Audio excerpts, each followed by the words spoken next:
पिछले क्लास में हम लोगों ने द अर्थ का माने पिछले 2 क्लासों में पूरा का पूरा अबाउट द अर्थ एचिवेट्स के बारे में हम लोगों ने पढ़ लिया था, समरी कर लिया था। पूरा समरी करने के बाद खूब हेवी इसका क्वेश्चन आंसर माने अच्छा कर लिया गया था, आसान सभी लोगों ने लिख लिया होगा, सभी लोग याद भी कर लिए होंगे। चलिए आज हम एक्सप्लेनेशन और ढेर सारे ऑब्जेक्टिव इसके क्लियर करेंगे, ठीक है। सभी लोग ध्यान कहां रखेंगे, बोर्ड पे, पूरा का पूरा आपको समझ में आ जाएगा, ठीक है सर। चलिए क्वेश्चन समझिए। क्वेश्चन लिखा गया है यहाँ पे डैश डैश का मतलब क्या है, इसके पहले भी कुछ बातें बोली गई है, ठीक है। केवल इतना लाइन काट करके दिया गया है कि बोला जाएगा आप इस चीज को एक्सप्लेन कीजिए, समझिएगा sir. He knew nothing about the stock markets, but he knew everything about a hen. सुनिएगा ध्यान से, यानी ये कौन, ये किसके लिए बोला जा रहा था, बेंजी के लिए, कि बेंजी जो है वो स्टॉक मार्केट के बारे में कुछ भी नहीं जानता था, लेकिन मुर्गियों के बारे में सब कुछ जानता था। वही यहाँ पे लिखा गया है सर। उसे शेयर बाजार के बारे में, किसे, बेंजी को शेयर बाजार के बारे में कुछ नहीं पता था, लेकिन वह मुर्गी के बारे में सब कुछ जानता था। अर्थात इस लाइन को एक्सप्लेन करना है, सभी लोग जानते हैं सर। तो this line has been taken from the story the earth which has been written by ये चीज यहाँ पे क्या रहेगा सर, 2 बार हो गया है, कोई बात नहीं, ठीक है sir. Which has been written by H E. Bates, ठीक है सर। आगे बढ़ते हैं।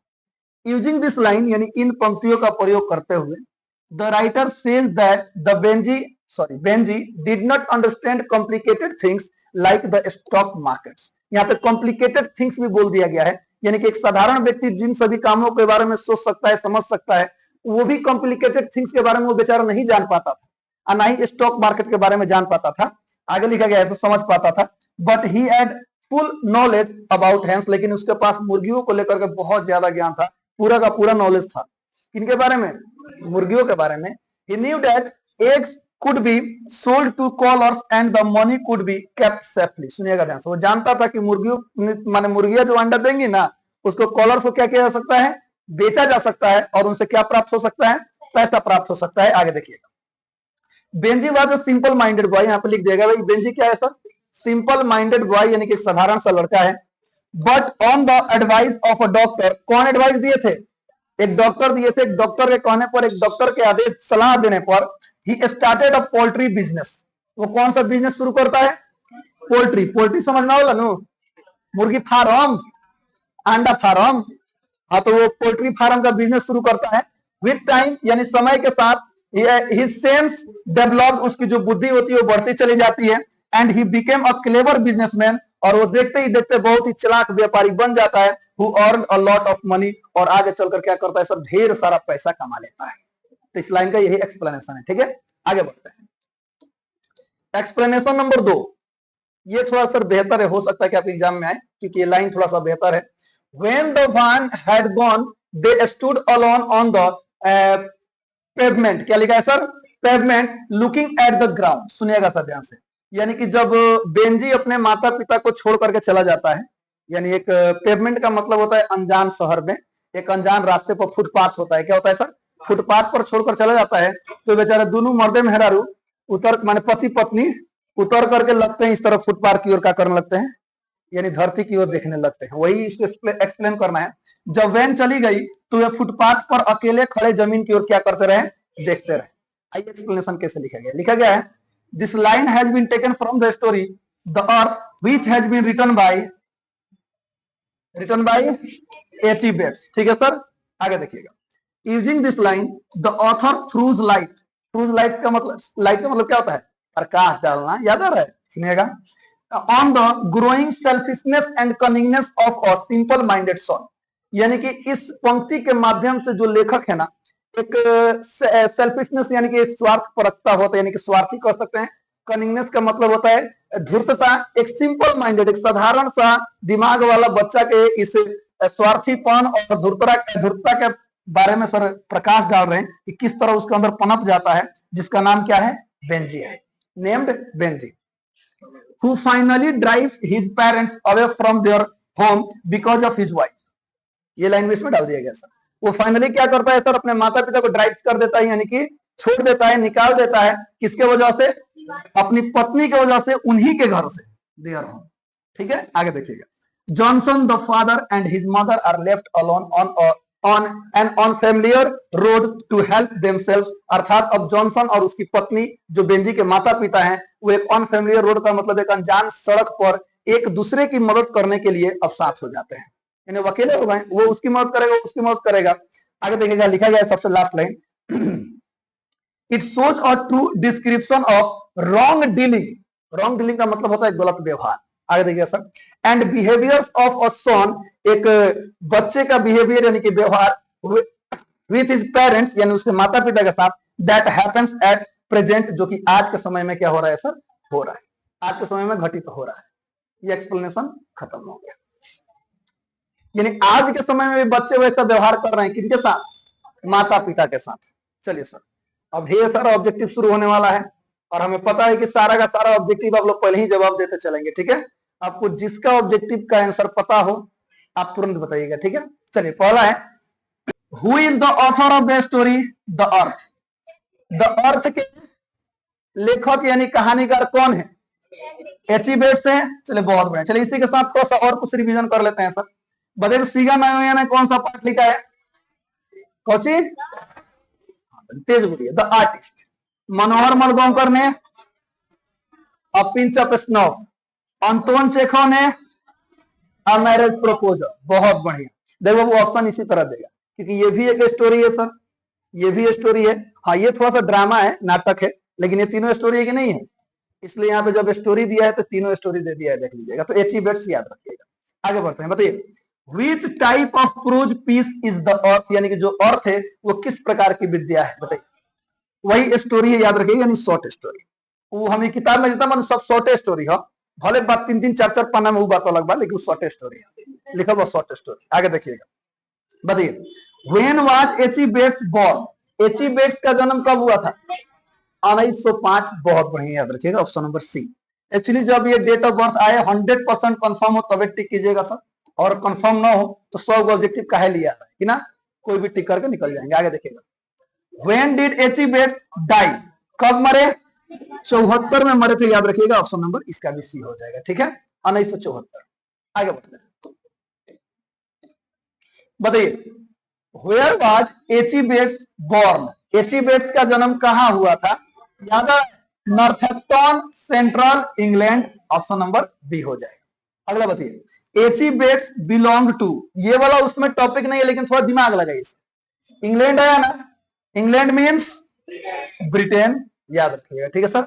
ब्रिटिश सरकार, इंग्लैंड आकर भारत पर 200 वर्षों तो क्या किए, राज किए। और बड़ा, हम यहाँ पे इतिहास नहीं पढ़ा रहे हैं, भूगोल पढ़ा, ऐसा भूगोल ना, इंग्लिश पढ़ा रहे हैं, ठीक है, याद रखिएगा। यहाँ देखिए, what was H.E. Bates profession. H.E. Bates का मतलब जो पेशा था क्या था, तो भाई ये तो आसान है सर, नॉवेलिस्ट भी थे, शॉर्ट स्टोरी राइटर भी थे एंड जर्नलिस्ट भी थे, ऑप्शन नंबर बी हो जाएगा, ठीक है सर। इसी में से एक और क्वेश्चन आता है, थोड़ा ध्यान दीजिएगा, बातें नहीं। H.E. Bates also worked for some time as A और N। A और N इसलिए देता है, इसमें से कोई भी तो ऑप्शन हो सकता है ना सर, एक्टर होगा तो N लगेगा, सिंगर लिखेंगे तो A लिखेंगे, यानी कहने का मतलब H.E. Bates और भी कुछ समय के लिए कौन सा काम किए, एक्टर, सिंगर की लाइब्रेरियन की जर्नलिस्ट, जर्नलिस्ट वही चीज हुआ है, ठीक है सर। आगे बढ़ते हैं, बताइए, with what was H.E. Bates well acquainted, यानी किस चीज से H.E. Bates बहुत ज्यादा परिचित थे, याद कीजिए। ऑप्शन पढ़िए ना, आपको पता चल जाएगा। अर्बन लाइफ ऑफ इंग्लैंड, कि English countryside and the peasants living there, यही ना था सर, यानी कि ग्रामीण अंग्रेज के माने अंग्रेजी ग्रामीण इलाकों में जो किसान समुदाय थे उनसे ज्यादा क्या थे, ये परिचित थे। अगला बताइए, H.E. Bates published his first novel when he was only dash dash dash 21 years old। जब वो 21 साल के थे तब उनका क्या हो गया था, फर्स्ट नोवेल पब्लिश हो गया था। समझ में आया, याद रखिएगा। आगे बढ़ते हैं, बताइए, H.E. Bates stories about airmen and their adventures were based on his experience in dash dash dash, वही चीज है सर।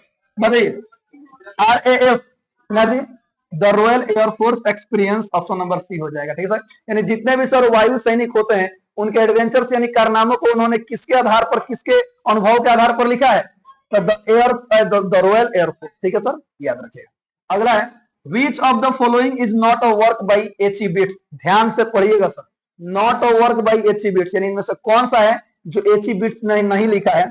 तो आपको याद आ रहा होगा sir, the darling birds of May उन्होंने लिखा है सर, द स्कारलेट स्वॉर्ड उन्होंने लिखा है sir, fair stood the wind for friends ये भी उन्होंने लिखा है, द गाइड उन्होंने नहीं लिखा है। ऑप्शन नंबर ये सी हो जाएगा, ठीक है, याद रखिएगा। उसमें सर जकांडा भी था, याद रखिएगा, क्या लिखा था, हाँ जकांडा, जकांडा ट्री, द जकांडा ट्री, ओके। आगे बढ़े, जकरांडा मत पढ़िए सर, मतलब कितना कल 10वां में वही वाला पढ़ाए थे प्रोनाउंसिएशन, ये पता टक सर ये हम नहीं पढ़ेंगे, हम काहे नहीं पढ़ेंगे, लिखा तो नहीं पढ़ेंगे। आगे देखिए सर, आगे देखिए, H E. Bates is known for his realistic depiction of, बताइए वो किस चीज के लिए यथार्थवादी चित्रण के रूप में जाना जाते हैं, बताइए, rural life and human emotions, option number B हो जाएगा, यानी ग्रामीण जीवन और मानवीय जो होता है ना, इमोशन का मतलब भावनाएं होती हैं, फीलिंग्स होती हैं, उनको लेकर के। अगला बताइए, अब आ गया सर कहानी वाला बात, अब कहानी में से आप लोग धाए धाए बताएंगे, ठीक है, बताइए, Benjy was the son of Johnson, देखो रॉबिन्सन, स्टेवेंसन, रॉकेसन, ये जॉनसन, जॉनसन ऑफ डी हो जाएगा। रॉबिन्सन नाम याद आ रहा है, कहीं पे आया था, अच्छा रॉबिन्सन क्रूसो, 16 वर्ष उपरांत बातचीत वाला पठवा में, आगे बताइए, the Johnson on dash dash dash, Johnson के पास केवल क्या था, a piece of land, option number A हो जाएगा, यानी केवल खेत का एक छोटा सा टुकड़ा था, याद रखिएगा, ठीक है। अगला बताइए, Benjy had the large loose dash dash dash, यानी बड़ा और लूज उसके पास क्या था, याद रखिए, नहीं सर लिम्स था, लिम्स का मतलब ये आया ना सर, ये शब्द एक बार और आया है, याद कीजिए, फायरहाइम चैप्टर याद आ रहा है, केकेन दारू वाला, half cooked limbs, half cooked limbs यानी आधे पके उसके जो हाथ पैर थे, शरीर के अंग थे, तो उसके जो अंग थे शरीर के कैसे थे, लार्ज थे, लूज थे, यानी कि एक तरह से भद्दा टाइप के थे, ठीक है। आगे बढ़ते हैं, अगला बताइए, all that the Johnson had was the best, यानी कि कुल मिलाकर के जॉनसन के पास केवल क्या था, क्या था, केवल अर्थ था, याद रखिएगा, ऑप्शन नंबर ए हो जाएगा, ठीक है सर, ओके, केवल उसमें खेत की बात हुई है, ओके, ऑप्शन नंबर ए। अगला बताइए, Johnson was a dash dash by profession, Johnson क्या था, फार्मर था, किसान था, ऑप्शन नंबर सी हो जाएगा। अगला बताइए, Johnson was also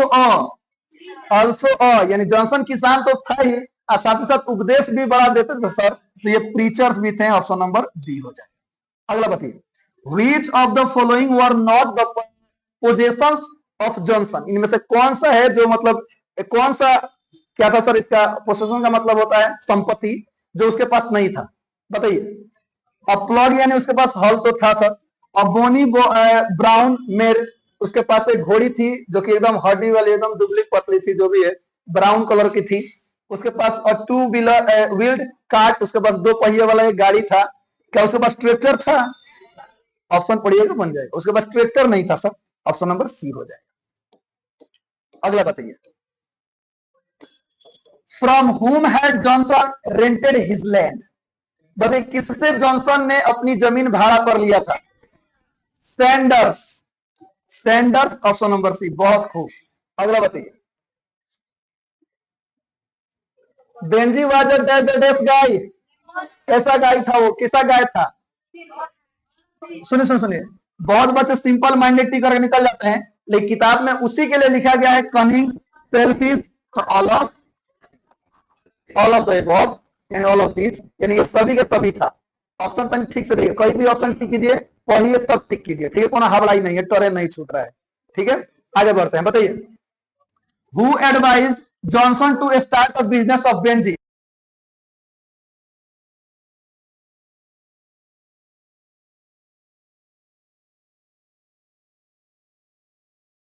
who advised Johnson to start a business for Benjy, यानी कि सुनिएगा, यानी कि who advise Johnson to start a business, यानी किसने बेंजी के पिताजी को एडवाइज किया कि उसको एक बिजनेस खोला जाए, बताइए, और डॉक्टर, ऑप्शन नंबर ए हो जाएगा, ठीक है। अगला बताइए, what business did Benji start, यानी बेंजी ने कौन सा बिजनेस स्टार्ट किया, बताइए, पोल्ट्री फार्मिंग यानी कौन सी, कीपिंग हैंस यानी मुर्गियों को पालने का बिजनेस, ऑप्शन नंबर बी हो जाएगा। अगला क्वेश्चन का जवाब दीजिएगा। बताइए, Johnson was more interested in his desert, यानी जॉनसन के बारे में पूछा है, बेंजी के बारे में नहीं पूछा है। अगर बेंजी होता तो हेंस होता, यहाँ पे कौन सी है, जॉनसन। तो जॉनसन है तो क्या होगा, फील्ड्स होगा ऑप्शन, यानी जॉनसन को क्या था सबसे ज्यादा इंटरेस्ट, उसे खेतों में था।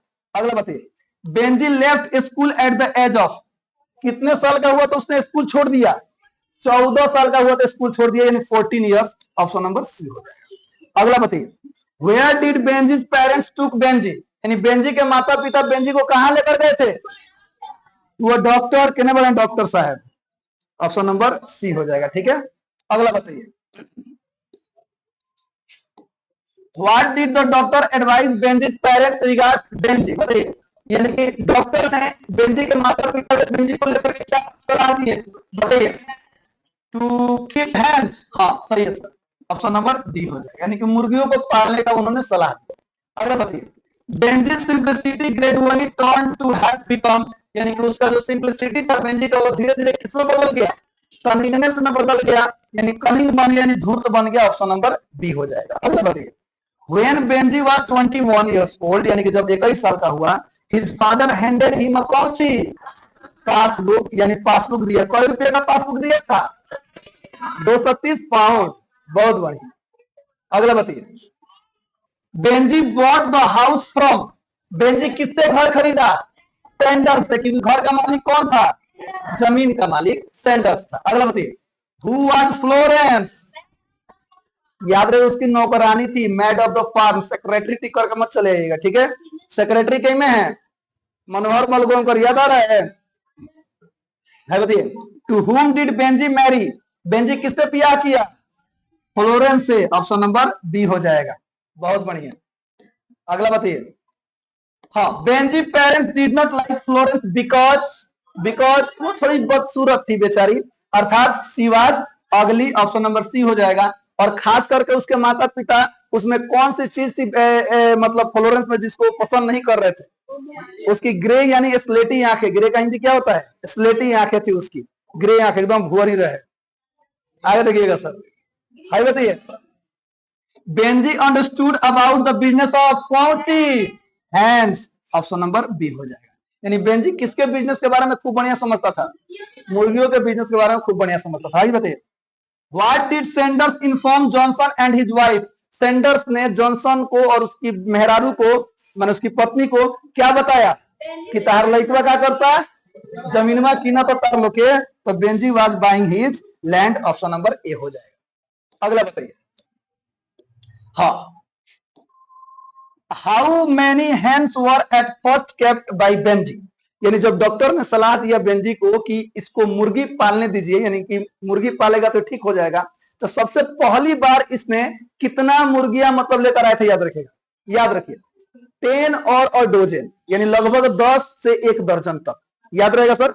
लेकिन इसमें तो 10 और डोजन नहीं ना है, तो अबाउट डोजन का मतलब हुआ लगभग 1 दर्जन, ऑप्शन नंबर ए हो जाएगा, याद रहेगा सर। बताइए, तो बेंजी ने फर्स्ट टाइम कितनी मुर्गियां रखी थी, 10 या लगभग 1 दर्जन, ठीक है। बताइए, सेम उसी को यहाँ पे मैंने दोबारा लिख दिया है, at first Benji kept dash dash hands, 10 और डोजन, ऑप्शन नंबर ए, यानी कि लगभग 10 से 1 दर्जन, ठीक है।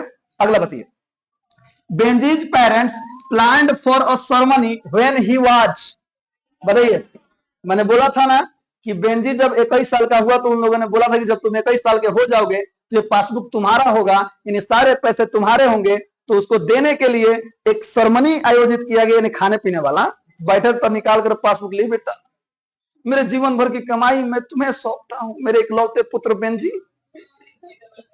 तो देखता है बिना थैंक यू कुछ बोला ले रख लेता है, मन मुस्किया कर रख लेता है, बात सही कि नहीं है, काहे काहे रखता है उस तरह से, बताइए तो, क्योंकि उससे ज्यादा वो कमा चुका था। आगे देखिएगा, तो कितने साल का हुआ था, 21, यानी 21 साल का। अगला बताइए, Where did Benji finally left his parents, यानी कि जो बेंजी था अपने माता पिता को फाइनली यानी अंत में लास्ट में कहां छोड़कर चला जाता है सर, याद रहिए सर, स्ट्रेंज विलेज यानी अपरिचित गांव में, ऑन अ स्ट्रेंज पेवमेंट यानी एक अनजान फुटपाथ पे, अजनबी फुटपाथ पे, फिर भी उसके माता पिता क्या कह रहे थे, क्या कह रहे थे बताओ, अजनबी तुम हो जाओ गैर हम हो न सकेंगे। वाह, ये वाह वाह वाह, कितना बढ़िया आप लोग गाते हैं भाई। आगे आगे क्या है भाई, किसी बेगाने के खातिर तुमने अपनों को भुला दिया। किना सर, संदीप सर है। अभी और सुनो, ये वादे वो इरादे, तो संदीप सर जी कैसा सिला दिया, कह कर कौची पढ़ा दिया। संदीप सर, ठीक है sir, okay sir, I am proud of you my brother, I love you. यहाँ देखिए सर, ऊपर नहीं देखा, अच्छे देखिए, शुद्ध ये हम लोग के लिए भोजपुरी में यही शुद्ध है ना सर? नहीं, अरे अभी कहाँ हुआ सर, तो शुरू हुआ है। बताइए, the doctor suggested Benjy's parents it would be good if they gave him something to do some, सुनेगा ना, ये किताब का ही लाइन है, सुनेगा सर।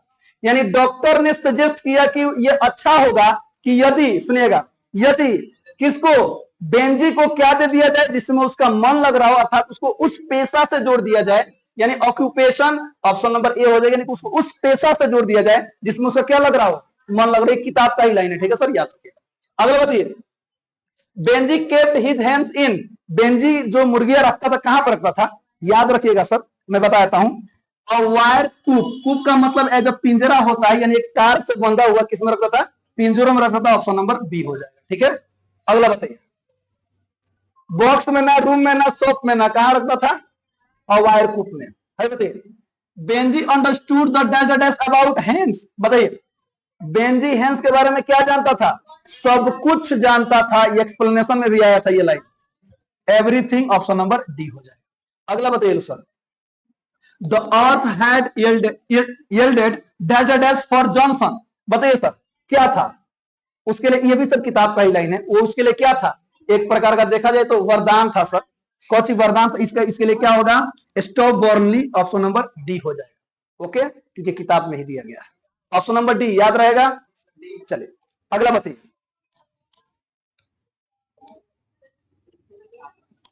बताइए, बेंजी परचेड द लैंड फ्रॉम, किससे खरीदा था बेंजी ने घर, सॉरी घर नहीं, जमीन की बात हो रही है ना, घर खरीदा सेंडर्स थे, लेकिन यहाँ पे जमीन की बात हो रही थी, किससे खरीदा था, Whitmore, mister Whitmore, option number C हो जाएगा, ठीक है। अगला बताइए, Benjy wanted to dash dash his parents land, Benjy अपने माता पिता के जमीन को क्या करना चाहता था, खरीदना चाहता था ना भाई, तो बाई, ऑप्शन नंबर ए हो जाएगा। अगला बताइए, Benjy's parents did not like dash dash because of grey eyes, देखिए यहीं पे लिखा गया है, बेंजी किसको पसंद नहीं करते थे, फ्लोरेंस को, कौन सी की वजह से, उसकी यहाँ क्या थी, ग्रे थी, ग्रे का मतलब स्लेटी होता है, क्या होता है सर, स्लेटी, ग्रे कलर होता है, सभी को जिसका शुद्ध हिंदी सर धूसर होता है, क्या कहते हैं, धूसर कलर को कहा जाता है, याद रहेगा। चलिए, अरे भाई जो ऑफिस का कलर रंगाया है ना, वो ग्रे कलर रंगाया गया है, ठीक है। बेंजी का आंख कैसा था, द अर्थ चैप्टर में किसका आंख नीला नीला है, बेंजी का आंख नीला नीला है, उसका नाम बेंजी है। आइए बताइए, बातें नहीं बच्चे, Florence later on because became the wife of, Florence बाद में किसकी पत्नी बनती है, बेंजी की पत्नी बनती है ना सर, ऑप्शन नंबर सी हो जाएगा। आइए बताइए, समझे ना बाबू, बेंजी की पत्नी बनती है भाई, आइए बताइए, सुनिए, देखो तू लोग केहू का नाम बाबू संजय घर तक सही हो, यहाँ ये बताइए, dash was the real owner of the land, जो जमीन का असली मालिक था कौन था, सेंडर्स था, आपको कहानी ध्यान में रखना होगा, याद रखिएगा, तो सेंडर्स किधर है, ऑप्शन नंबर ए हो जाएगा। अगला बताइए, वो 50 number, Benjy wanted to marry Florence, ये भी पूछने वाली बात है sir, option number A, Benjy should be allowed to keep कौन सी हैंड, यानी बेंजी को अलाउ किया जाए, कौन कहा था, डॉक्टर ने कहा था कि कौन सी के लिए, हैंड्स है, बताइए, dash drives his parents from their home, किसने अपने माता पिता को घर से निकाल दिया? बेंजी ने। ऑप्शन नंबर ए हो जाएगा। अगला बताइए, जॉनसन वाज अ पुअर कौन सी? फार्मर। अगला बताइए, Benjy moved into the house with dash dash,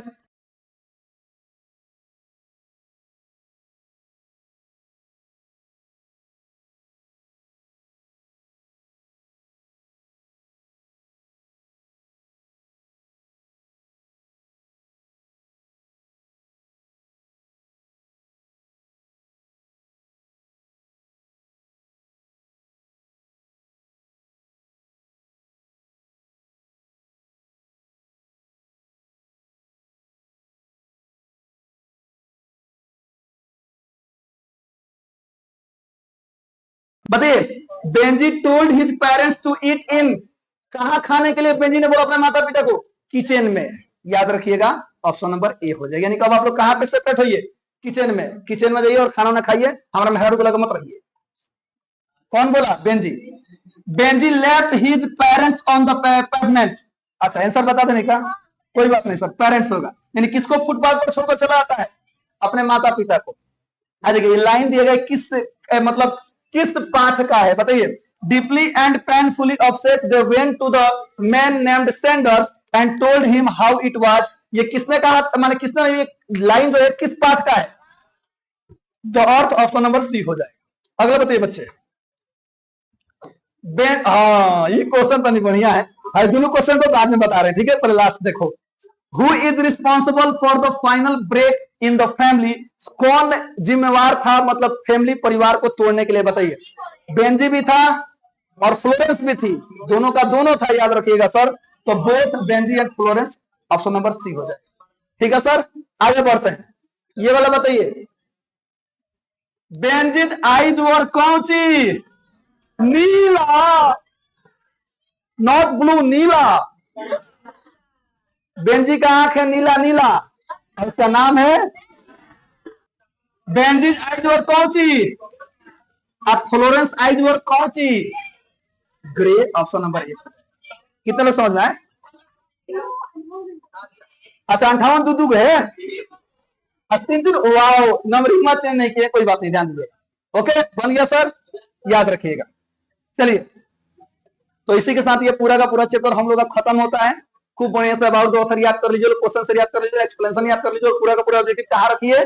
ध्यान में रखिए, कॉपी में रखने की आवश्यकता नहीं है। तो इसी के साथ आज खत्म करते हैं सर। तो हंसते रहिए, मुस्कुराते रहिए, गाते रहिए, गुनगुनाते रहिए और हमेशा खुश रहिए। मिलते हैं कल यहीं पर इसी क्लास में, तब तक के लिए जय हिंद।